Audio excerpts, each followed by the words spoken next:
के बाहर जो नई ज्वाइन किए उनसे भी पूछना चाहते हो क्या हमारे सपने हैं? और यहाँ बैठा हुआ हर आदमी के सपने साहब, हर आदमी का सपना है आर्थिक आजादी।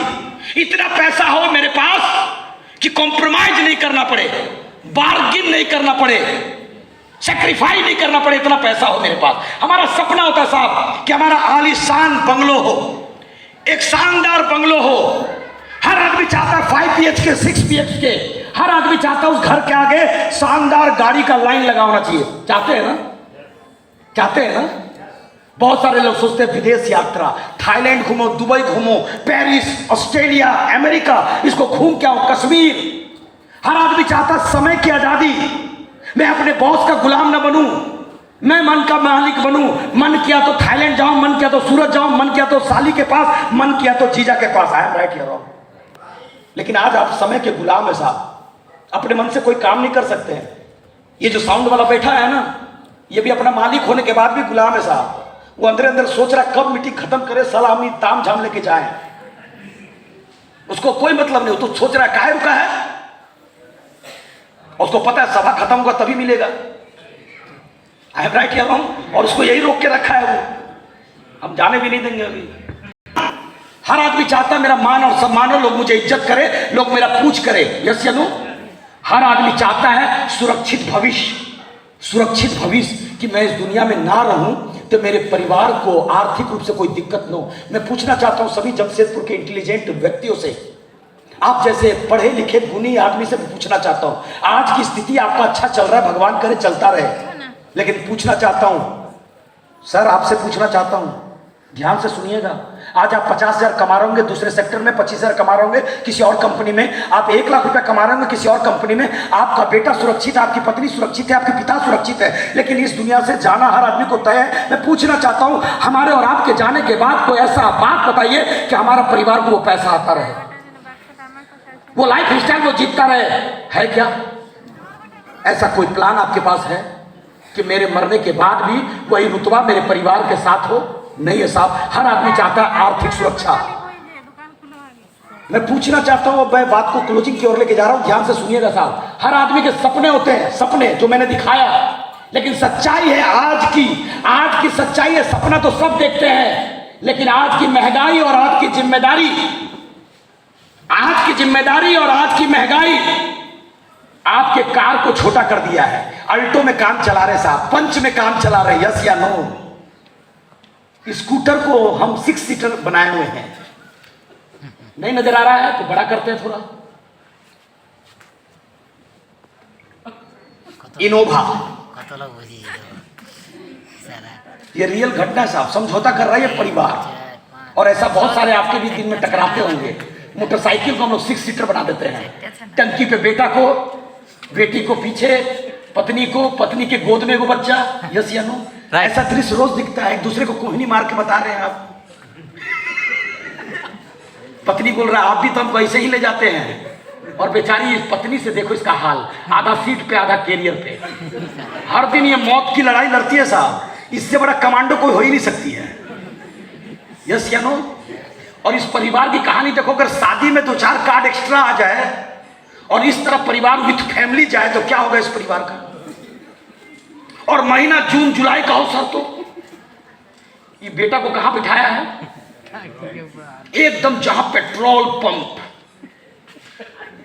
दबाव जहां बनता है पूरा गैस का, जून का गर्मी और वहां से निकल रहा हो तेज। उसके बाद देखो इसको, अगला बार बोलेगा पापा रहम करो, पापा आपका शादी आप ही को मुबारक, आपको क्या पता मेरा दर्द, कहां दिखाऊं कहां बताऊं आपको।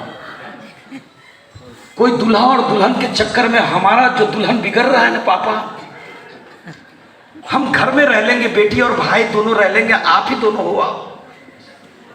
अब वो बोल नहीं सकता पापा औकात नहीं है, पापा 6 आदमी का परिवार है, 2 मोटरसाइकिल पर ठेल के ले जा रहे हो, पापा बदलो यार पापा, यस या नो?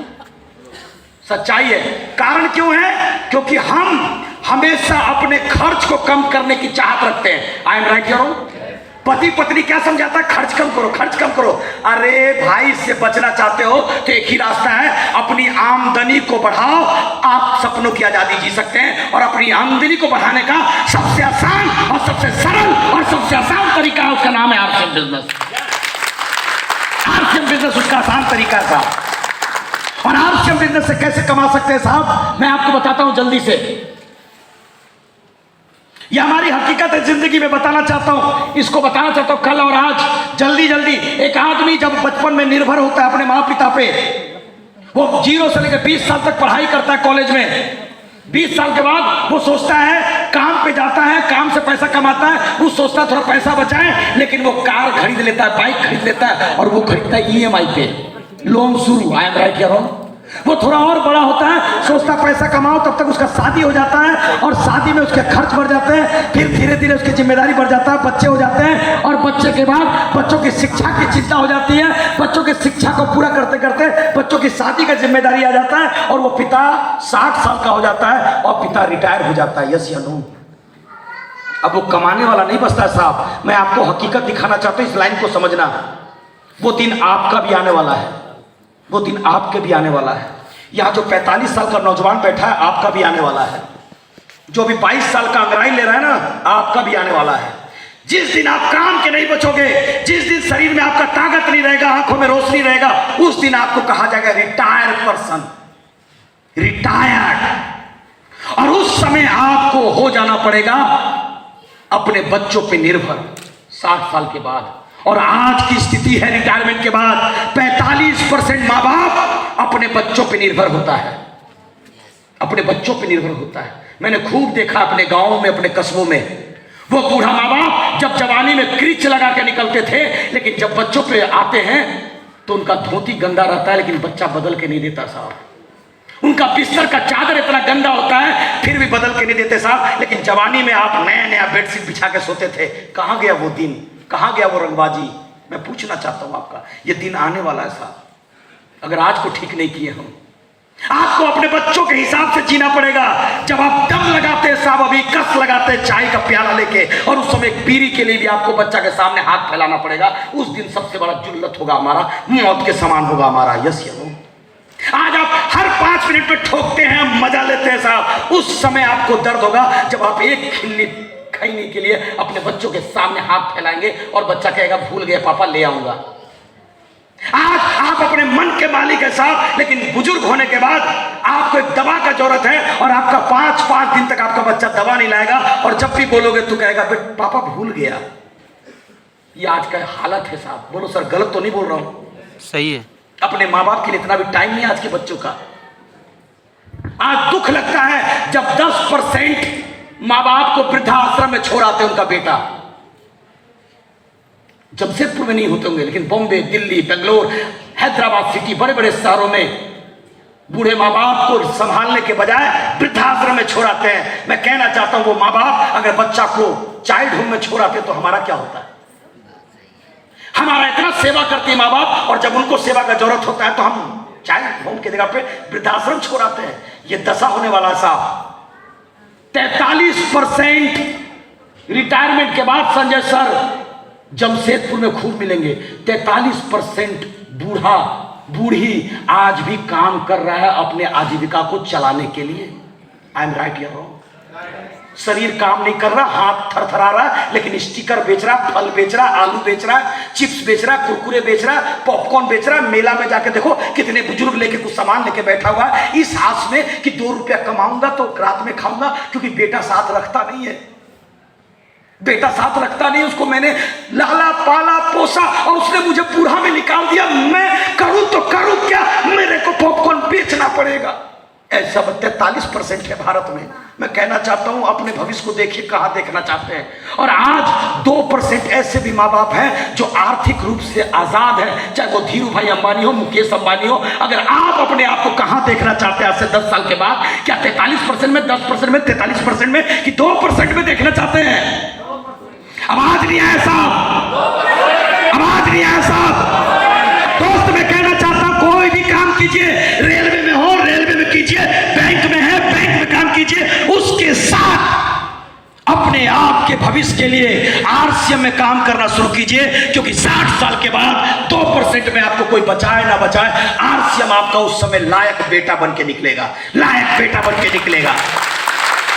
मुझे नहीं पता हमारा बेटा साथ देगा या नहीं देगा, बेटी हमारा साथ देगा कि नहीं देगा, लेकिन आपने आज आरसीएम को कर लिया तो आपके बुढ़ापा में कोई खड़ा हो या ना हो, ये आरसीएम का टीम, ये आरसीएम के लोग आपके साथ, आपका बेटा बन के खड़ा रहेगा उस समय।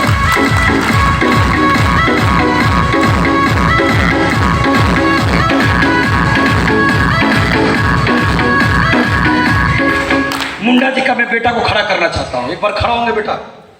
खड़ा होंगे दोनों आदमी। मैं म्यूजिक नहीं बजवाना चाह रहा हूं इसको। इनको अभी तक आरसीएम ज्वाइन हुआ या नहीं हुआ मुझे नहीं पता, लेकिन इनके घर का माहौल, इनके घर का संगत सूट बूट टाई माई का पकड़ लिया है। 5 साल के बाद दहाड़ेगा।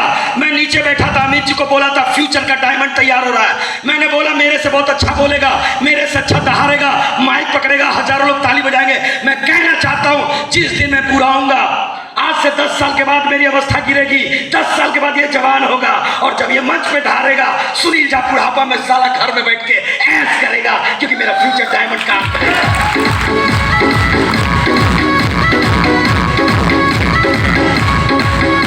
This is the power of RCM, this is the beauty of RCM। एक बूढ़ा होता है तो दूसरा तलवार तैयार होता है।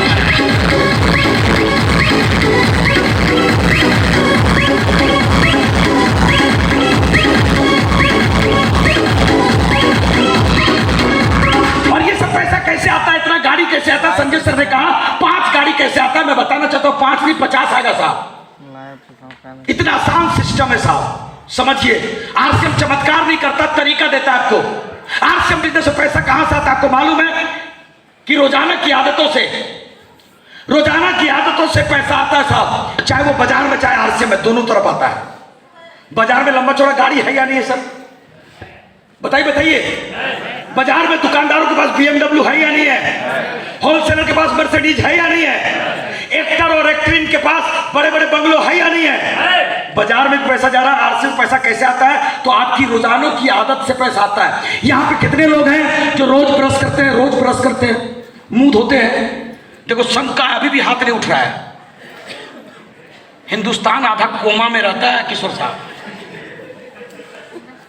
कोमा में रहता है, पता नहीं चल रहा हो क्या रहा अगल बगल में। ब्रश करते हैं, रोज ब्रश करते हैं, रोज स्नान करते हैं, नहा क्या रहे हैं? सर ठेका नहीं लेना, हाथ नहीं उठ रहा पीछे। बहुत सारे लोग सोच रहे इतना ठंडा में साले हम 15 दिन में नहाने वाला आदमी रोज कहाँ नहाते हैं? हम तो डीओ वाला आदमी है, नहाने से पहले डीओ मारे बाहर निकल गए, साला हमसे ज्यादा ताजा कौन? रोज नहाते हैं, रोज हम खाना खाते हैं साहब, रोज मुंह धोते हैं तो पेस्ट लगता है, ब्रश लगता है, जिबिया लगता है। रोज नहाते हैं तो बाथ साबुन लगता है, फेस वॉश लगता है, कंडीशनर लगता है, शैम्पू लगता है, और क्या क्या लगता है? हेयर ऑयल लगता है, स्क्रब लगता है, बॉडी लोशन लगता है या नहीं लगता? खाते हैं रोज हम, हल्दी लगता है, धनिया लगता है, नमक लगता है, आटा लगता है, मसाले लगते हैं, लगता है नहीं लगता? चावल लगता है, दाल लगता है, काबली लगता है, काला चना लगता है, दाल उड़द सब लगता है। और ये सब कहां से खरीद रहे हैं आप? दुकान से, मॉल से, कैंटीन से, मार्केट से। खरीद रहे या नहीं खरीद रहे?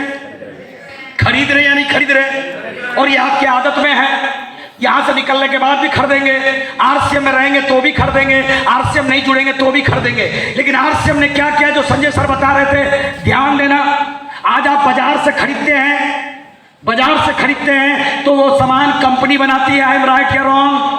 दीदी आपके शरीर पे जो साल है वो कंपनी बनाया, आपके शरीर पे जो साड़ी है वो कंपनी बनाया, दीदी आपके जैकेट जो पहना वो कंपनी बनाया, आपने जूता जो पहना वो कंपनी बनाया। कंपनी वो डायरेक्ट आपको दे सकता था, फिर दिया क्यों नहीं? दिया क्यों नहीं? लो यार नहाना है, ये लो साबुन हम ही तो बना रहे, लो ना। वो क्या करता? वो डिस्ट्रीब्यूटर बनाता, और उसको बनाता जो पैसा लगाएगा मेरा। फिर डिस्ट्रीब्यूटर डीलर बनाता, डीलर होलसेलर बनाता, होलसेलर रिटेलर बनाता, और रिटेलर ग्राहक को अपना माल बेचता। आई एम राइट या रॉन्ग? और इसी से आप और हम जुड़े हुए हैं। इसको कहते हैं ट्रेडिशनल मार्केट, परंपरागत बाजार। यहां भी पैसा का खेल हो रहा है। आप अपने जेब से पैसा देते हैं, ये लोग कमाते हैं। और लोग क्या कहते हैं, राजेश भैया आरसीएम में हमारा पैसा हम ही को दे रहा है। क्या बोलता है, हमारा पैसा? साला कम से कम आरसीएम दे तो रहा है, बाजार में कहां दे रहा है? बाजार में कहां दे रहा है? बाजार में भी तो आप ही का पैसा से वो लोग कमा रहा है, तो उससे सवाल नहीं करते हो। लेकिन आरसीएम कम से कम दे रहा है, तो देने में लेने में क्या दिक्कत है? लो यार, दे तो रहा है, नहीं दे तो सवाल करो। या तो दे रहा है और देने पे भी आपको दिक्कत है, हमरे पैसा हमको दे रहा है, नहीं शौक है हमको दे दो, लाओ। बात तो ऐसा करेगा जैसे धीरू भाई अंबानी है, और 10 रुपया रोड पे गिरा हो तो सारा सबसे पहले उठाएगा। तब तो लगेगा सबसे ज्यादा जरूरत इस 10 रुपया का हम ही को है, और यहां लाखों हजारों बट रहा, फिर भी हम ले नहीं रहे। आरसीएम क्या किया? आरसीएम ने कहा डायरेक्ट सेलिंग कंपनी है, हम डायरेक्ट ग्राहक को सामान देंगे, अगर ग्राहक डायरेक्ट सामान लेगा तो हम कुछ फायदा देंगे, एमआरपी से 20% 10% डिस्काउंट देंगे हर सामान पे। मजेदार बात नहीं है? आपको जब भी हमारे दुकान से सामान खरीदेंगे ओरिजिनल प्रोडक्ट मिलेगा। ओरिजिनल प्रोडक्ट क्यों मिलेगा? क्योंकि हम बिल देते हैं। यस या नो? हर सामान पर हम बिल देंगे आपको, जो कानूनी बिल होता है वो देंगे आपको। साथ में आपका जब ओरिजिनल प्रोडक्ट खाएंगे तो आपका मेडिकल बिल 0 होगा, क्योंकि हम बीमार पड़ते हैं गलत सामान खाने से। साथ में 6 महीना सामान लगातार खरीदते हैं तो 7वां महीना सामान फ्री देंगे। कौन दे रहा साहब आज फ्री आपको? बड़ी से बड़ी कंपनी सामान बेच रहा, कोई फ्री दिया आज तक? नो। लेकिन हमारे यहाँ 1500 को खरीदेंगे तो 6 महीना बाद 1500 का सामान फ्री, 2500 खरीदेंगे तो 2500 फ्री, 5000 खरीदेंगे 5000 का फ्री। यस या नो? साथ में बिजनेस देंगे, साथ में अपना कैरियर बनाइए। यस या नो? उसके बाद कहता है अगर आप संतुष्ट है आरसीएम से संतुष्ट हो गए, प्रोडक्ट से संतुष्ट हो गए, तो आपको बनना है सलाहकार, यानी पात्रों का सलाहकार है, सलाह देते हैं लोगों को। राजेश पोल सलाहकार, रवि सलाहकार, और सलाहकार बनने का यहाँ रॉयल्टी और टेक्निकल का पैसा मिलता है। साहब करना चाहिए नहीं करना चाहिए? और देश की सबसे बड़ी कंपनी जिसका नाम है आरसीएम बिजनेस, और जिनके फाउंडर हैं श्री त्रिलोक चंद छाबड़ा जी, भारत की सबसे बड़ी कंपनी डायरेक्ट सेलिंग के अंदर में 41 सालों का अनुभव किसी कंपनी के पास है तो उसका नाम है आरसीएम बिजनेस। करना चाहिए कि नहीं करना चाहिए? दोस्त ये आरसीएम बिजनेस क्या है? क्या है? संजय सर ने क्या बोला था? आरसीएम क्या है? आरसीएम अपॉर्चुनिटी है साहब। ऐसे मीटिंगों में मिलता है, मजाक में मिलता है, जबरदस्ती ही मिलता है। आरसीएम में कोई इंटरव्यू देके नहीं आता है, इसीलिए आपको लग रहा है आरसीएम छोटा है। यहाँ जबरदस्ती दिया जाता है, लेकिन आरसीएम क्या है?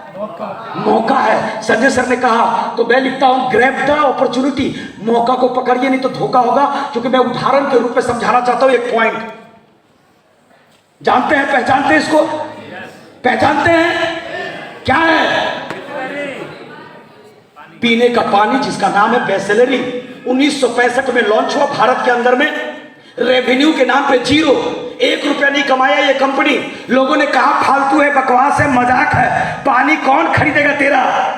यहाँ गंगा बहता, जमुना बहता, सरस्वती बहता, गंडक बहता, पानी का बोतल भारत में बिकेगा 65 में।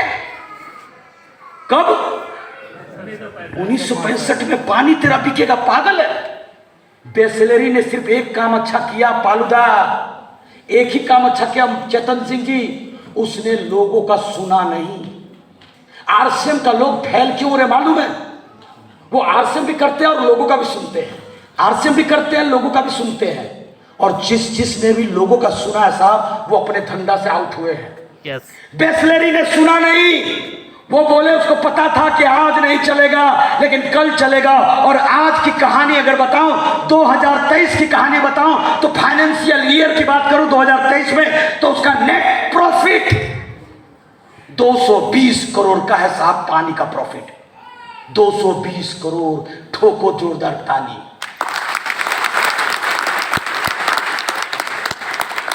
$25 करोड़ का धंधा करता है, 25,000 करोड़ का धंधा करता है, 220 करोड़ का प्रॉफिट ले जाता है एक पानी का बोतल से। सोच के देखिए साहब, ये पानी वाला इतना कमा सकता है, तो आरसीएम वाला आने वाले समय में 400 से ज्यादा प्रोडक्ट हमारे पास है। जूता हमारे पास है, मोजा हमारे पास है, पेंट हमारे पास है, रुमाल हमारे पास है, बेल्ट हमारे पास है, शर्टिंग हमारे पास है, टाई हमारे पास है, सूट हमारे पास है, बनियान हमारे पास है,